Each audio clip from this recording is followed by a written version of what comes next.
श्रुतिस्मृतिपुराणानाम् आलयं करुणालयं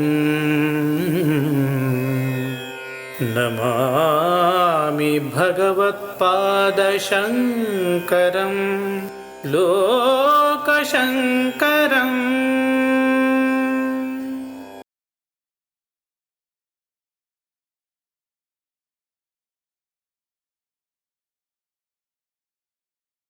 श्रुतिस्मृतिपुराणानाम् आलयं करुणालयं नमामि भगवत्पादशङ्करं लोकशङ्करम्। विघ्नराज विशुद्धवाणी विशिष्ट विष्णु विशेष शंकर वायु जल गगन अनल अणु ओंकार ब्रह्मांड आदिमध्य अंतದ ವ್ಯಾಪ್ತಕ್ಕೆ ಸಚ್ಚಿತ್ ಆನಂದ ಆತ್ಮಜ್ಞಾನಕ್ಕೆ ರೂಪು ನೂರರ ಶುದ್ಧ ಚೈತನ್ಯಕ್ಕೆ ನಮೋ ನಮಃ. ಆತ್ಮೀಯರೇ, ಭಗವತ್ಪಾದರ ಚರಿತ್ರೆಯಲ್ಲಿಯೋ ಅವರ ಸಿದ್ಧಾಂತದಲ್ಲಿಯೋ ಆಸಕ್ತರಾಗಿರತಕ್ಕವರೇ, ಕಾಶಿಯ ವಿಶ್ವೇಶ್ವರನ ಸನ್ನಿಧಿಯಲ್ಲಿ ಭಗವತ್ಪಾದರು ಉಪನ್ಯಾಸವನ್ನು ಮಾಡ್ತಾ ಇದ್ದಾರೆ. ಈಶಾವಾಸ್ಯ ಉಪನಿಷತ್ತನ್ನು ಕುರಿತು ತಮ್ಮದೇ ಆಗಿರತಕ್ಕಂಥ ಒಂದು ನೂತನ ವಿಚಾರ ಲಹರಿಯನ್ನು ಮಂಡನೆ ಮಾಡ್ತಾ ಇದ್ದಾರೆ. ನಾವು ಮೊದಲನೆಯ ಶಾಂತಿ ಮಂತ್ರವನ್ನು ಅಧ್ಯಯನ ಮಾಡಿ ಭಗವತ್ಪಾದರ ಮಾರ್ಗದರ್ಶನದಲ್ಲಿ ಮೊದಲನೆಯ ಶ್ಲೋಕವನ್ನು ಕುರಿತು ಚಿಂತನೆಯನ್ನು ಮಾಡ್ತಾ ಇದ್ದೆವು. ಈಶಾವಾಸ್ಯಮಿದಂ ಸರ್ವಂ ಯತ್ಕಿಂಚ ಜಗತ್ಯಾಂ ಜಗತ್ ತೇನ ತ್ಯಕ್ತೇನ ಭುಂಜೀಥಾ ಮಾ ಗೃಧಃ ಕಸ್ಯ ಸ್ವಿದ್ಧನಂ. ತೇನ ತ್ಯಕ್ತೇನ ಭುಂಜೀಥ ಅನ್ನುವುದನ್ನು ಸಾಕಷ್ಟು ಚರ್ಚೆ ಮಾಡಿದ್ದೇವೆ. ಈ ಹಿನ್ನೆಲೆಯಲ್ಲಿ ಭಗವತ್ಪಾದರು ಆ ಶ್ಲೋಕದ ಕೊನೆಯ ಭಾಗವನ್ನು ಕುರಿತು ತಮ್ಮ ಉಪನ್ಯಾಸವನ್ನು ಮಂಡಿಸಲಿದ್ದಾರೆ. ಸನ್ಮಾನ್ಯ ಕೃಷ್ಣಮೂರ್ತಿಗಳು HV ಅಂತ ಕಾಣುತ್ತೆ. ಅವರು ಪ್ರತಿಕ್ರಿಯಿಸಿ ಕೇಳಿದ್ದಾರೆ, ಸರಿಯಾಗಿ ಕೇಳಿದ್ದಾರೆ.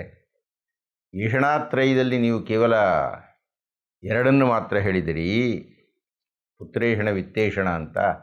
ಮೂರನೆಯ ಏಷಣದ ಬಗ್ಗೆ ನೀವೇನೂ ಹೇಳಲಿಲ್ಲ. ಬಹುಶಃ ಮುಂದಿನ ಸಂಚಿಕೆಯಲ್ಲಿ ಹೇಳ್ತೀರಿ ಅಂತ ಕಾಣುತ್ತೆ ಅನ್ನುವ ಆಶಾಭಾವನೆಯನ್ನು ವ್ಯಕ್ತಪಡಿಸಿದ್ದಾರೆ. ಹೀಗಾಗಿ ಹೌದು, ನಾನು ಹೇಳ್ತಾ ಎರಡೇ ಏಷಣದ ಬಗ್ಗೆ ಹೇಳಿದ್ದೀನಿ, ಮೂರನೇ ಏಷಣ ಎಲ್ಲೋ ಜಾರಿ ಹೋಗಿದೆ ಅಂತ ಕಾಣುತ್ತೆ. ಆ ಪುತ್ರೇಷಣ ವಿತ್ತೇಷಣಗಳ ಬಗ್ಗೆ ಇರತಕ್ಕಂಥ ಮೂರನೆಯ ಏಷಣ ಅಂದರೆ ಲೋಕೇಷಣ. ಈ ಲೋಕೇಷಣ ಸನ್ಯಾಸಿಗಳಿಗೆ ಇರಬಾರದು. ಹಣವನ್ನೋ ಆಸ್ತಿಯನ್ನೋ ಚಿನ್ನವನ್ನೋ ಬಿಟ್ಟು, ಪತ್ನಿ ಪುತ್ರರನ್ನು ಬಿಟ್ಟು, ಇಬ್ಬರು ಸೇರಿ ಪುತ್ರ ಅನ್ನೋ ಅರ್ಥದಲ್ಲಿ, ಹಾಗಂದ ಮೇಲೆ ಇನ್ನು ಲೋಕದ ನಂಟೆಲ್ಲಿ ಬಂತೀರಿ ಅವರಿಗೆ. ಆದ್ದರಿಂದ ಲೋಕೇಷಣವೂ ಬಹಳ ಪ್ರಧಾನವಾದದ್ದೇ. ಲೋಕೇಷಣ ಅಂದರೆ ಲೋಕದ, ಜಗದ, ತಮ್ಮ ಊರಿನ ಜನದ ಜೊತೆಗೆ ಸಂಪರ್ಕ ಇರಕೂಡದು, ಅವ್ರ ಜೊತೆಗೆ ಮಾತಾಡಬಾರ್ದು, ಅವರ ಕಷ್ಟ ಸುಖಗಳಿಗೆ ಕಿವಿ ಹಾಕಬೇಕು ಅಂತ ಅರ್ಥ ಅಲ್ಲ. ಸನ್ಯಾಸಿ ಇರತಕ್ಕಂಥದ್ದು ಲೋಕದ ಲೌಕಿಕರ ಮಾರ್ಗದರ್ಶಕನಾಗಿ, ಆ ಲೌಕಿಕರಿಗೆ ಏರ್ಪಡತಕ್ಕಂತಹ ಸಂದೇಹ ನಿವಾರಣೆಗಾಗಿ, ಆ ಲೌಕಿಕರಿಗೆ ಏನಾದರೂ ಧರ್ಮ ಜಿಜ್ಞಾಸೆ ಬಂದರೆ ಅದನ್ನು ಪರಿಹಾರ ಮಾಡತಕ್ಕಂಥ ಒಬ್ಬ ಉಪಾಧ್ಯಾಯನಾಗಿ, ಅದು ಸನ್ಯಾಸಿಯ ಒಂದಷ್ಟು ಕರ್ತವ್ಯವೂ ಹೌದು. ಹಾಗಾದರೆ ಲೋಕೇಷಣ ಅಂದರೆ ಏನು? ಲೋಕದ ಜನರ ಜೊತೆಗಿನ ಸಂಪರ್ಕವೇ ಇರಬಾರದು ಅನ್ನುವುದಾದರೆ ಇದೆಲ್ಲ ಮಾಡೋದು ಯಾಕೆ? ಜನರಿಗೆ ಮಾರ್ಗದರ್ಶನ ಮಾಡುವುದು ಬೇರೆ, ಜನರ ಸಂದೇಹ ಪರಿಹಾರ ಮಾಡುವುದು ಬೇರೆ. ಆದರೆ ಆ ಸಮಾಜದಿಂದ ಆತ ಪುರಸ್ಕೃತನಾಗುವುದು ಬೇರೆ. ಆ ಸಮಾಜಕ್ಕೆ ಕೃತಜ್ಞತೆಯನ್ನು ಸಮಾಜ ತನ್ನ ಕೃತಜ್ಞತೆಯನ್ನು ಸನ್ಯಾಸಿಗೆ ತೋರಿಸುವ ರೂಪದಲ್ಲಿ ಮಾಡತಕ್ಕಂತಹ ಕ್ರಿಯೆಗಳನ್ನು, ಪ್ರತಿಕ್ರಿಯೆಯನ್ನು ಪ್ರತಿಫಲ ರೂಪದಲ್ಲಿ ಸ್ವೀಕರಿಸುವುದು ಬೇರೆ. ಹೀಗಾಗಿ ಸನ್ಯಾಸಿಯ ಹತ್ತಿರಕ್ಕೆ ಯಾರೋ ಒಬ್ಬಾತ ಬಂದಿದ್ದಾನೆ, ತನ್ನದೇನೋ ಸಮಸ್ಯೆ ಹೇಳಿಕೊಂಡಿದ್ದಾನೆ. ಆ ಸಮಸ್ಯೆಯ ಪರಿಹಾರಕ್ಕೆ ಸನ್ಯಾಸಿ ಏನೋ ಒಂದು ಸಹಾಯ ಮಾಡಿದ್ದಾನೆ ಅಥವಾ ಮಾರ್ಗದರ್ಶನ ಮಾಡಿದ್ದಾನೆ, ಹೀಗೆ ಮಾಡಪ್ಪ ಅಂತ ಹೇಳಿದ್ದಾನೆ. ಅದರಿಂದ ಅವನಿಗೆ ಒಳ್ಳೆಯದಾಗಿದೆ, ಅವನು ಚೆನ್ನಾಗಿ ಬೆಳೆದ, ಸಮಾಜದಲ್ಲಿ ಒಬ್ಬ ದೊಡ್ಡ ವ್ಯಕ್ತಿಯಾದ. ಹಾಗೆ ಆದಾಗ ತನಗೆ ಸಹಾಯ ಮಾಡಿದಂತಹ ಈ ಸನ್ಯಾಸಿಯನ್ನು ಕರೆದು ಸನ್ಮಾನವನ್ನು ಮಾಡಿದರೆ ಆ ಸನ್ಮಾನಕ್ಕೆ ಆ ಸನ್ಯಾಸಿ ಮನಸ್ಸನ್ನು ಕೊಡಬಾರದು. ಅದು ಲೋಕೇಶಣ. ಆ ಅರ್ಥದಲ್ಲಿ ಸನ್ಯಾಸಿಗೆ ಯಾರೋ ಮಹಾರಾಜ ಕಿರೀಟವನ್ನು ಧಾರಣೆ ಮಾಡ್ದ? ಇಲ್ಲ, ಅದು ತೆಗೆದುಕೊಳ್ಳುವಂತಿಲ್ಲ. ಸನ್ಯಾಸಿಯಾಗಿರತಕ್ಕಂಥವರು ತಮ್ಮ ವರ್ಧಂತಿಗಳನ್ನು ಆಚರಿಸಿಕೊಳ್ಳುತ್ತಾರೆ, ಹಾಗೆ ಆಚರಿಸಿಕೊಳ್ಳುವಂತಿಲ್ಲ. ಸನ್ಯಾಸಿಗಳು ಉಂಗುರಗಳನ್ನು ತೊಟ್ಕೊಂಡು ಸರಗಳನ್ನು ಹಾಕ್ಕೊಳ್ತಾರೆ, ಹಾಗೆ ಹಾಕಿಕೊಳ್ಳುವಂತಿಲ್ಲ. ಸನ್ಯಾಸಿಗಳು ವಿವಾಹದ ಸಮಾರಂಭಗಳಿಗೆ ಬರ್ತಾರೆ, ಹಾಗೆ ಬರುವಂತಿಲ್ಲ. ಇದು ಲೋಕೇಶಣ.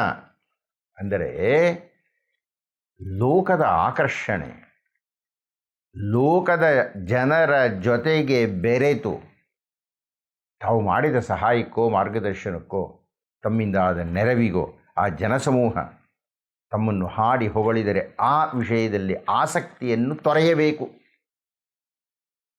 ಲೋಕದ ಆಕರ್ಷಣೆ ಉತ್ತೇಜನ ವಿತ್ತೇಷಣಗಳಿಗಿನ್ನ ಒಂದು ಪಟ್ಟು ದೊಡ್ಡದೇ. ಅದನ್ನು ಮೀರಬೇಕು ಅಂತ ಭಗವತ್ಪಾದರು ಅಭಿಪ್ರಾಯಪಟ್ಟಿರತಕ್ಕದ್ದು. ಏಷಣಾತ್ರಯವನ್ನು ಬಿಡಬೇಕು ಅಂದರೆ ಈ ಅರ್ಥದಲ್ಲಿ.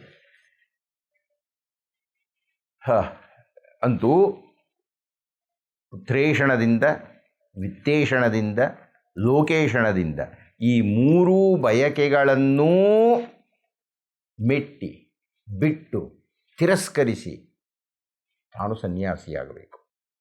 ಹಾಗೆ ಸನ್ಯಾಸಿಯಾಗಿರತಕ್ಕ ವ್ಯಕ್ತಿ ಬಿಟ್ಟಿದ್ದಾನಲ್ಲ, ಹಾಗೆ ಬಿಟ್ಟಿರತಕ್ಕಂಥದ್ದನ್ನು ತೇನ ತ್ಯಕ್ತೇನ ಭುಂಜೀಥ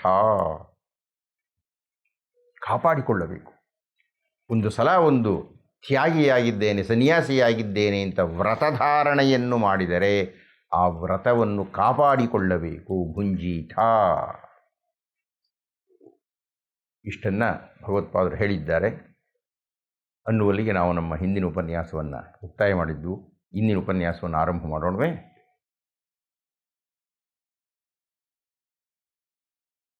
ಭಗವತ್ಪಾದರು ಹೇಳ್ತಾ ಇದ್ದಾರೆ, ಆ ಮೊಟ್ಟ ಮೊದಲನೆಯ ಶ್ಲೋಕದ ಕೊನೆಯ ಭಾಗ, ಮಾಗೃಧಃ ಕಸ್ಯ ಸ್ವಿಧನಂ. ಒಮ್ಮೆ ಸನ್ಯಾಸವನ್ನು ಸ್ವೀಕಾರ ಮಾಡಿದ ಮೇಲೆ ಯಾವುದೇ ಕಾರಣದಿಂದ ಮಾಗೃಧಃ ಸ್ವೀಕರಿಸಕೂಡದು. ಏನನ್ನ? ಕಸ್ಯ ಸ್ವಿಧನಂ, ಯಾರದೇ ಹಣವನ್ನು ಮುಟ್ಟಬಾರದು. ನನಗೆ ಗೊತ್ತಿಲ್ಲ, ಆಶ್ರಮಗಳನ್ನು ನಿರ್ಮಾಣ ಮಾಡಿಕೊಂಡಿರತಕ್ಕಂತಹ ಸನ್ಯಾಸಿಗಳು ತಮ್ಮ ಆಶ್ರಮಕ್ಕಾಗಿ ಜಮೀನನ್ನು ಸಂಗ್ರಹಿಸುತ್ತಾರೆ, ತಮ್ಮ ಆಶ್ರಮಕ್ಕಾಗಿ ಮಠಗಳನ್ನು ಕಟ್ಟಿಕೊಳ್ಳುತ್ತಾರೆ, ತಮ್ಮ ಆಶ್ರಮ ಸುವ್ಯವಸ್ಥಿತವಾಗಿರಬೇಕು ಅಂತ ಹಣ ಸಂಗ್ರಹವನ್ನೂ ಮಾಡುತ್ತಾರೆ. ಮತ್ತು ಸನ್ಯಾಸ ಹೇಗಾಯ್ತದು? ಮಾಗೃಧಃ, ಕೈ ಹಾಕಬೇಡಯಾ ಅಂತ ಇದ್ದಾರೆ. ಭಗವತ್ಪಾದರ ಜೀವನವನ್ನು ನಾವು ನೋಡಿದರೆ, ಭಗವತ್ಪಾದರು ಚಿಕ್ಕವರಾಗಿದ್ದಾಗಲೇ ಆ ಕೇರಳದ ರಾಜ ಹಣದ ಮೂಟೆಯನ್ನು ತಂದಿಟ್ಟರೆ ಅದನ್ನು ತಿರಸ್ಕಾರ ಮಾಡಿಬಿಟ್ರು. ಮಾಗೃಧಃ ಕಸ್ಯ ಸ್ವಿಧನಂ. ಬೇರೆಯ ರೂಪ ಅಲ್ಲ, ನೇರವಾಗಿಯೇ ವರಹಗಳು ತುಂಬಿರುವ ಮೂಟೆಯನ್ನು ತಿರಸ್ಕಾರ ಮಾಡಿಬಿಟ್ರು. ಅದನ್ನು ಭಗವತ್ಪಾದರು ಹೇಳ್ತಾ ಇದ್ದಾರೆ ಬಹಳ ಗಂಭೀರವಾಗಿ. ಯಾವುದೇ ರೀತಿಯ ಧನವನ್ನು, ಅದು ಬರೀ ಹಣದ ರೂಪ ಆಗಿರಬೇಕಾಗಿಲ್ಲ, ಯಾವುದೇ ವಿಧವಾದ ಆಸ್ತಿ ಅಂತ ಅನ್ನೋಣ, ಅಥವಾ ಯಾವುದೇ ವಿಧವಾದ ದ್ರವ್ಯ ಅಂತ ಅನ್ನುವ, ಅದರ ಮೇಲೆ ಕೈ ಹಾಕಬೇಡ. ಆದ್ದರಿಂದ ಭಗವತ್ಪಾದರು ಹೇಳ್ತಾ ಇದ್ದಾರೆ, ಈ 3 ಅತ್ಯಂತ ಪ್ರಧಾನವಾಗಿರತಕ್ಕಂತಹ ಲಕ್ಷಣಗಳನ್ನು ಸನ್ಯಾಸಿ ಪಾಲನೆ ಮಾಡಬೇಕು. ಇಷ್ಟನ್ನೆಲ್ಲ ಸನ್ಯಾಸಿಗಳಲ್ಲದೇ ಇರತಕ್ಕಂಥ ನಿಮ್ಮ ಮುಂದೆ ಯಾತಕ್ಕೆ ಮಂಡನೆ ಮಾಡ್ತಾ ಇದ್ದೇನೆ ಅಂದರೆ, ಇಷ್ಟು ವಿಸ್ತಾರವಾಗಿ ನಮ್ಮೆಲ್ಲರ ಗುರಿಯು ಈ ಲೌಕಿಕದ ಹಂಗನ್ನು ತೊರೆದು ಸನ್ಯಾಸದ ಕಡೆಗೆ ಇರಬೇಕು. ಯಾಕೆ ಇರಬೇಕು? ಯಾಕೆ ಇರಬೇಕು ಅಂದರೆ ಅದೊಂದೇ ಪರಮಸತ್ಯವಾದ್ದರಿಂದ. ಯಾವುದೊಂದೇ ಪರಮಸತ್ಯವಾದದ್ದು? ಈಶ ಆವಾಸ್ಯ. ಈಶ ಆವಾಸ್ಯಂ ಇದಂ ಸರ್ವಂ. ಈ ಎಲ್ಲ ಜಗತ್ತಿನ ಭಾಗಗಳೂ ನಮ್ಮನ್ನು ಸೇರಿಕೊಂಡು ನಿಜವಾದ ಅಸ್ತಿತ್ವ ಹೊಂದಿರತಕ್ಕಂಥದ್ದು ಈಶನ ಆವಾಸವಾದ್ದರಿಂದ, ಆ ಈಶನೊಬ್ಬನೇ ಪರಮಸತ್ಯ. ಆ ಈಶನ ಸಾಂಗತ್ಯ ಸಾನ್ನಿಧ್ಯಗಳೇ ಮನುಷ್ಯನ ಜೀವನದ ಗುರಿಯಾಗಿರಬೇಕು. ಹಾಗಿರುವುದರಿಂದ ಅದೊಂದೇ ಸತ್ಯವನ್ನು ಸಾಧಿಸುವುದು ಬಹಳ ಕಷ್ಟ. ಹಾಗೆ ಸಾಧಿಸಿದವರು ಸನ್ಯಾಸಿಗಳು. ಸನ್ಯಾಸಿಗಳು ಹೀಗಿರಬೇಕು. ನಾವು ಲೌಕಿಕರಾಗಿರತಕ್ಕಂತಹವರು ಆ ಸನ್ಯಾಸವನ್ನು ನೋಡಿ ಅದರ ಕಡೆಗೆ ಹೆಜ್ಜೆ ಇಡಬೇಕು. ಹೀಗೆ ಅರ್ಥ ಮಾಡಿಕೊಳ್ಳುವುದು ಆ ಶ್ಲೋಕದ ಉಪಯೋಗ. ಅದು ಕಾರಣ ನನ್ನ ಮುಂದೆ ಕುಳಿತಿರತಕ್ಕಂಥ ಎಲ್ಲರೂ ಸನ್ಯಾಸಿಗಳಲ್ಲ, ಲೌಕಿಕರಾಗಿದ್ದೀರಿ. ನಿಮ್ಮ ಗುರಿ ಎದಿರಲಿ, ನಿಮ್ಮ ಗುರಿ ಲೋಕವನ್ನು ಬಿಡುವತ್ತ ಇರಲಿ. ವಯಸ್ಸಾಗ್ತಾ ನೀವೆಲ್ಲ ಈ ಲೋಕದ ಅಂಟನ್ನು ಬಿಡಲಿಕ್ಕೆ ಪ್ರಯತ್ನ ಪಡಬೇಕು. ಸನ್ಯಾಸಿಗಳಾಗಿಲ್ಲ, ಸಂಸಾರಸ್ಥರಾಗಿದ್ದೀರಿ, ಲೌಕಿಕರಾಗಿದ್ದೀರಿ. ಹಾಗಾದರೆ ನಿಮ್ಮ ಕರ್ತವ್ಯ ಏನು? ಇಷ್ಟು ಹೊತ್ತು ಮಾತಾಡಿದ್ದು ಆ ಮೊದಲನೆಯ ಶ್ಲೋಕ ಇರತಕ್ಕಂಥದ್ದು ಸನ್ಯಾಸಿಗಳಿಗೆ ಅಂತಂದ ಮೇಲೆ, ಈ ಎರಡನೆಯ ಶ್ಲೋಕ, ಎರಡನೆಯ ಶ್ಲೋಕ ನಿಮಗೆ ಸಂಬಂಧಪಟ್ಟಿದ್ದು, ಅಂದರೆ ಸಂಸಾರಿಗಳಿಗೆ ಸಂಬಂಧಪಟ್ಟಿದ್ದು. ಕುರ್ವೆನ್ನೇವೇಹ ಕರ್ಮಾಣಿ ಜಿಜೀವಿಷೇಚ್ಛತಂ ಸಮಾಹ.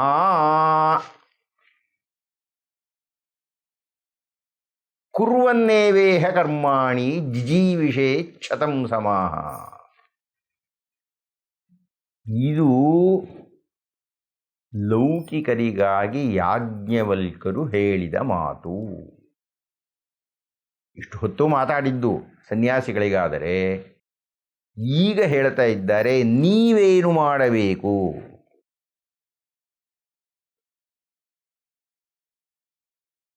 ಜಿಜೀವಿಷೇಚ್ಛತಂ ಸಮಾಹ. ನೋಡ್ರಿ, ನೀವು 100 ವರ್ಷಗಳನ್ನು ಬದುಕುತ್ತೇನೆ ಎಂದು ಆಶಿಸಿ, ನೀವು ಆಶಿಸಬೇಕಾಗಿಲ್ಲ.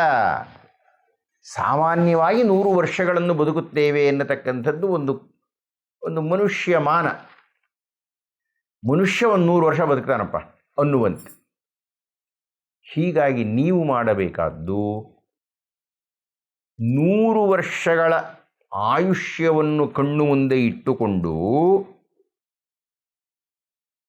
ನಿಮ್ಮ ಕರ್ತವ್ಯವನ್ನು ನೀವು ನಿರ್ವಹಣೆ ಮಾಡಬೇಕು. ಎಷ್ಟು ವರ್ಷ ಮಾಡಬೇಕು? 50 ವರ್ಷ, 60 ವರ್ಷ, 70 ವರ್ಷ? ಕುರುವನ್ನೇವೇಹ ಕರ್ಮಾಣಿ ಜಿಜೀವಿಷೇಚ್ಛತಂ ಸಮ. 60 ವರ್ಷ 70 ವರ್ಷ ಅಂತಲ್ಲಪ್ಪ, ಯಾವಜ್ಜೀವವೂ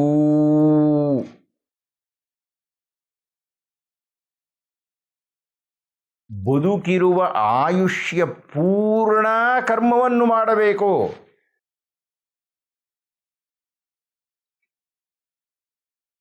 ಅಂದರೆ ನೀವು ನಿಮ್ಮ ಕರ್ತವ್ಯ ಕರ್ಮವನ್ನು ಎಂದೂ ಬಿಡುವಂತಿಲ್ಲ. ಇದೀಗ ಪ್ರಶ್ನೆ, ಎಂದೂ ಬಿಡುವಂತಿಲ್ಲ ಅಂದರೆ ಕರ್ಮ ಸಂಚಯ ಆಗ್ತಾನೆ ಹೋಗುತ್ತೆ. ಇಲ್ಲಿಯ ತನಕ ಈ ಶ್ಲೋಕವನ್ನು ಚಿಂತನೆ ಮಾಡಿರತಕ್ಕಂತಹವರು ಒಂದು ಪ್ರಮಾದವನ್ನು ಮಾಡಿಬಿಟ್ಟಿದ್ದಾರೆ. ಕುರುವನ್ನೇವೇಹ ಕರ್ಮಾಣಿ ಅನ್ನತಕ್ಕಂಥದ್ದನ್ನು ಸರಿಯಾಗಿ ಚಿಂತನೆ ಮಾಡಿಲ್ಲ. ಚಿಂತನೆ ಆಗಿರತಕ್ಕಂಥದ್ದೇನು? ನೀವೊಬ್ಬ ಸಂಸ್ಕೃತದ ಉಪಾಧ್ಯಾಯರಾಗಿದ್ದೀರಿ, ಕಟ್ಟಡಗಳ ಮಾಲೀಕರಾಗಿದ್ದೀರಿ, ಛತ್ರಗಳನ್ನು ನಡೆಸ್ತಾ ಇದ್ದೀರಿ. ಅಂದರೆ ಸಮಾಜದ ಬೇರೆ ಬೇರೆಯ ವೃತ್ತಿಗಳಲ್ಲಿ ನಿರತರಾಗಿದ್ದೀರಿ. ಕುರುವನ್ನೇವೇಹ ಕರ್ಮಾಣಿ, ಆ ನಿಮ್ಮ ಕರ್ತವ್ಯಗಳನ್ನು ಶ್ರದ್ಧಾಭಕ್ತಿಗಳಿಂದ ಗಮನ ಇಟ್ಟು ನೀವು ಮಾಡಬೇಕು. ಹೇಗೆ ಮಾಡಬೇಕು? ಭಗವದ್ಗೀತೆಯಲ್ಲಿ ಚಿಂತನೆ ಮಾಡಿರತಕ್ಕಂತಹ ಕರ್ಮಯೋಗದ ರೀತಿಯಲ್ಲಿ ಮಾಡಬೇಕು. ಕರ್ಮಯೋಗದ ರೀತಿಯಲ್ಲಿ ಮಾಡಬೇಕು ಅಂದರೆ ಅರ್ಥ ಏನು?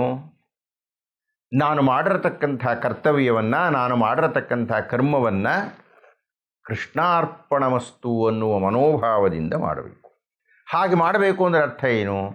ನಾನು ಮಾಡಿರತಕ್ಕಂಥ ಕರ್ತವ್ಯದ ಫಲ ನನಗೆ ಬೇಕಿಲ್ಲ, ಅದರ ಸ್ಪರ್ಶವಿಲ್ಲ ಅಂತ ಹೇಳಿ ಮಾಡಬೇಕು. ಹೀಗೆ ಮಾಡತಕ್ಕಂತಹ ಕರ್ತವ್ಯ 100 ವರ್ಷಗಳಾದರೂ ಮಾಡಬೇಕು. ಅಂದರೆ ಸಂಸ್ಕೃತ ಪಂಡಿತನೊಬ್ಬ ಸಾಯುವ ತನಕ ತನ್ನ ಸಂಸ್ಕೃತ ಉಪಾಧ್ಯಾಯಗಿರಿಯಲ್ಲಿ ಮುಂದುವರಿತಾ ಇರಬೇಕು. ಅನ್ನಛತ್ರವನ್ನು ನಡೆಸ್ತಾ ಇರತಕ್ಕಂತಹ ಒಬ್ಬ ವ್ಯಕ್ತಿ ಅನ್ನಛತ್ರವನ್ನು ತಾನು ಮುಗಿಯುವ ತನಕ, ತನ್ನ ದೇಹದಲ್ಲಿ ಶಕ್ತಿ ಇರುವ ತನಕ ನಡೆಸಬೇಕು. ಕುರುವನ್ನೇವೇಹ ಕರ್ಮಾಣಿ, ಅದಕ್ಕೆ ಅಂಟುಕೋಬೇಕಾಗಿಲ್ಲ, ಅದರ ಫಲ ನನಗೆ ಬೇಕಾಗಿಲ್ಲ. ಆ ರೀತಿ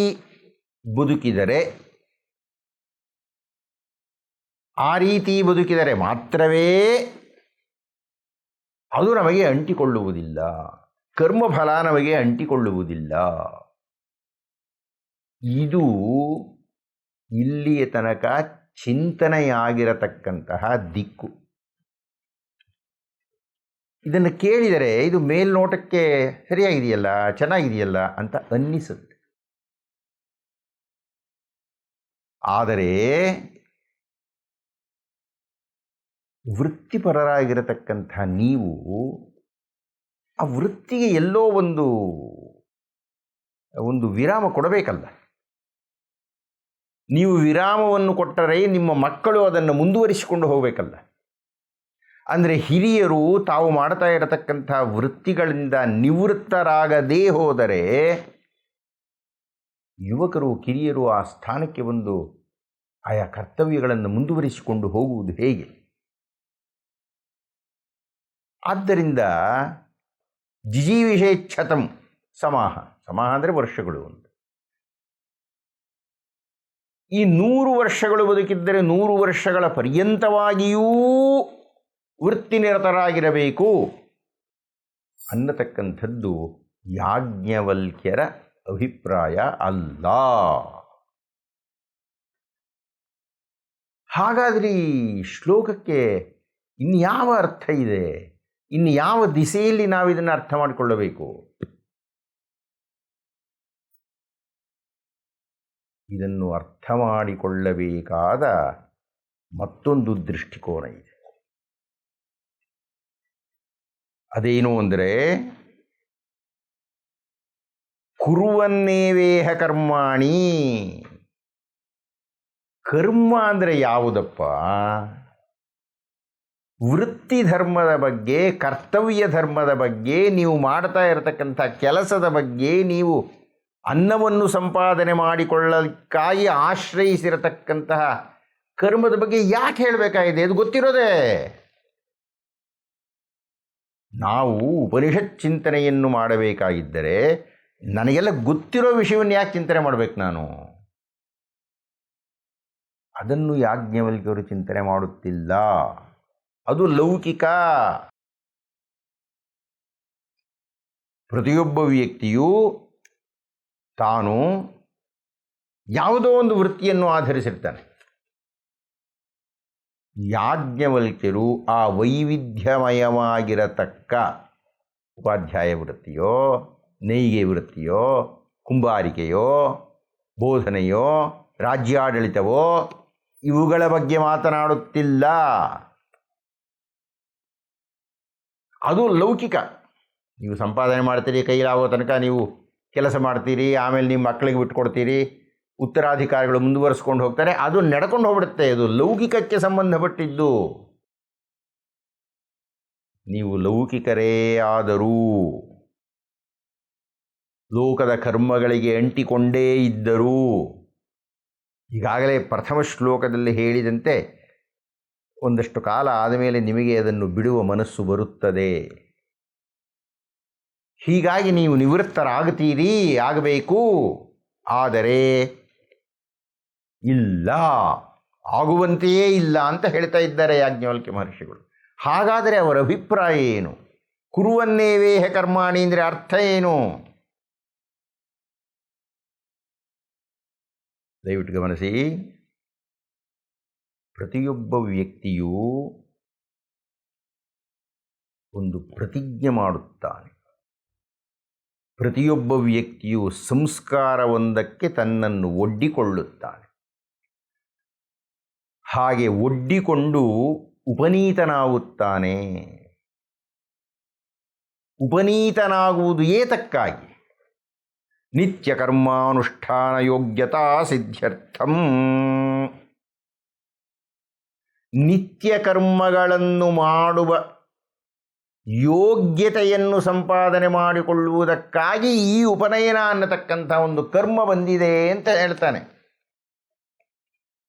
ಯಜ್ಞೋಪವೀತ ಧಾರಣವನ್ನು ಮಾಡಿ,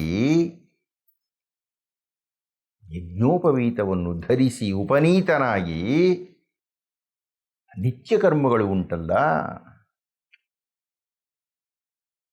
ಸಾವಿತ್ರ ಜಪವನ್ನು ಮಾಡುತ್ತಾನೋ, ಪ್ರಾಣಾಯಾಮವನ್ನು ಮಾಡುತ್ತಾನೋ, ಅರ್ಘ್ಯ ಪ್ರದಾನ ಮಾಡುತ್ತಾನೋ, ಇವುಗಳನ್ನೆಲ್ಲ ನಾವು ನಿತ್ಯ ಕರ್ಮಗಳು ಅಂತ ಕರೆದಿದ್ದೇವಲ್ಲ. ಕುರುವನ್ನೇವೇಹ ಕರ್ಮಾಣಿ ಜಿಜೀವಿಷೇಚ್ಛತಂ ಸಮಾಹ. ಮುದುಕ ಆಗಿಬಿಟ್ಟಿದೆಯಾ ಅಂಥೇಳಿ, ಶಕ್ತಿ ಕಡಿಮೆ ಆಗಿದೆ ಅಂಥೇಳಿ, ಪರಸ್ಥಳಕ್ಕೆ ಹೋಗಿದ್ದೇನೆ ಅಂಥೇಳಿ, ಯಾತ್ರೆಯಲ್ಲಿ ಇದ್ದೇನೆ ಅಂತ ಹೇಳಿ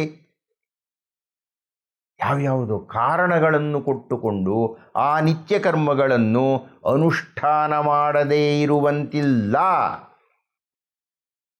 ಅದು ಜೀವಕ್ಕೆ ಅಂಟಿಕೊಂಡ ಕರ್ಮ.